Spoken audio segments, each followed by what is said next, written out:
पानी पर चलता एक क्रूज और उस पर सवार कुछ लोग। दिखने में सब कुछ सामान्य सा लग रहा है। कोई इस क्रूज पर पिकनिक मनाने आया तो कोई अपने बच्चों को पानी की सैर कराने। उन्हें क्या पता था कि ये सफर उनकी जिंदगी का आखिरी सफर बन जाएगा।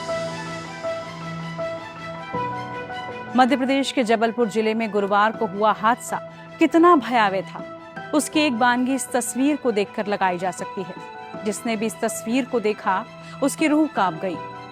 तस्वीर में एक 4 साल का बच्चा अपनी मां के सीने से लिपटा हुआ है। कुछ समय पहले तक दोनों क्रूज पर सवार अन्य लोगों के साथ बरगी बांध पर मस्ती कर रहे थे, लेकिन अचानक हुआ ये हादसा कई परिवारों को कभी ना भूलने वाला दर्द दे गया। इस हादसे में दिल्ली की एक मां और उसके 4 साल के बच्चे की मौत हो गई। शुक्रवार सुबह मां बच्चे की बॉडी रिकवर हुई, जिसमें बच्चा मां की गोद में सीने से चिपका हुआ मिला। मरते दम तक दोनों ने एक दूसरे को गले लगा रखा था। मध्य प्रदेश के जबलपुर जिले में विभत्स क्रूज हादसे ने सबको दहलाकर रख दिया। बरगी डैम पर क्रूज का आनंद ले रहे 39 लोग तब हादसे का शिकार हो गए जब क्रूज अचानक डूबने लगा। इस हादसे में 22 लोगों का रेस्क्यू कराकर उन्हें बचा लिया गया, जबकि 9 लोगों की मौत की खबर है। बाकी लोग अब भी लापता बताए जा रहे हैं। इस हादसे की एक बेहद दर्दनाक तस्वीर सामने आई, जिसे देखकर किसी की भी रूह कांप जाएगी। मां के सीने से लिपटे बच्चे की इस तस्वीर को देखकर हर किसी की आंखें नम हो गई।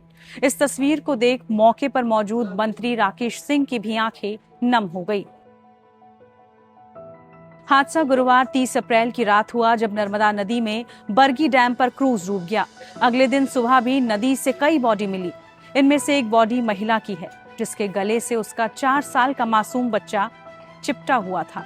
मां ने अपने बच्चे को बचाने की कोशिश में उसे अपनी लाइफ जैकेट में बांधकर सीने से चिपका लिया, लेकिन दोनों ही जिंदगी की जंग हार गए। वो मौत से भले ही हार गए हों, लेकिन मां बच्चे के प्यार ने सभी को भावुक कर दिया। मृतक मां बच्चे की पहचान हो गई है। परिवार दिल्ली से जबलपुर घूमने आया था। परिवार में माता पिता, बेटी और एक मासूम बेटा था। किस्मत से पिता और बेटी की जान तो बच गई, लेकिन मां और बेटा नर्मदा नदी में डूब गए। लोगों का कहना है कि मानो मौत उन्हें दिल्ली से जबलपुर खींच कर ले आई हो। इस हादसे में जो बच गए वो इसे अपनी दूसरी जिंदगी मान रहे हैं।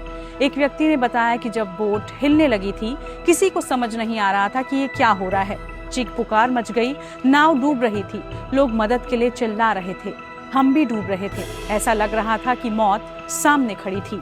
मेरा बेटा और मेरी वाइफ मिसिंग है। अच्छा, और आपको ये चोट कैसे आई? आप भी सवार थे क्रूज में? वेव से वो ग्लास टूटा ना उसका क्रूज का, वो कांच पूरा आके फेस पे, सर पे, काफी जगह लगाया पैर हाथों में मेरे। अच्छा, तो ये क्या बता रहे थे? आपकी लाइफ जैकेट आप लोगों ने खुद पहनी? खुद पहनी। हम 3 लोग थे जिन्होंने आपस में जाके नीचे से निकाल कर लाए और सबको बांटा है।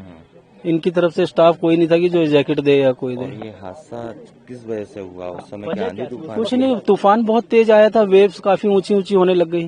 तो क्रूज को वापस नहीं किया? क्रूज वापस ही लौटते वक्त हुआ हादसा। वहाँ से जो हादसा वेव शुरू हुआ और कोशिश करते करते वहाँ तक पहुँचा है वो। अच्छा, अभी आपके परिवार के कितने लोग मिसिंग हैं? मेरा बेटा है 4 साल का, मेरी वाइफ मिसिंग है। आप दिल्ली से आए? हाँ जी। आपका नाम भैया? प्रदीप कुमार नाम है बस। ये अचानक तेज हवाएं जब चली तब माहौल बिगड़ा।